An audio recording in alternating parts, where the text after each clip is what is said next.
Hello viewers, welcome to Earthbondhon YouTube channel. I am Mohammad Shohag with you in this video. Now I am showing you how to make two-way switch with light wiring circuit diagram. If you are new to my channel, please be subscribed and stay with me. Press the bell icon for more my video. If you already subscribed, thank you so much. So viewers, let's start. DP MCB 1, DP MCB 2, DP MCB 3, light, two-way switch 1, two-way switch 2, phase connection, neutral connection.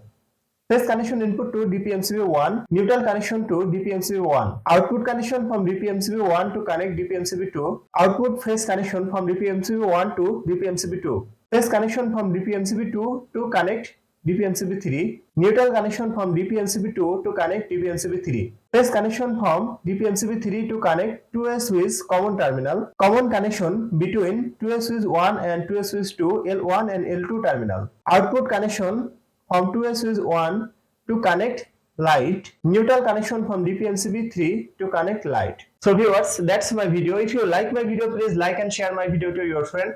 Share my video to your all social media. Thanks for watching my video and thanks for being with me. Thank you so much.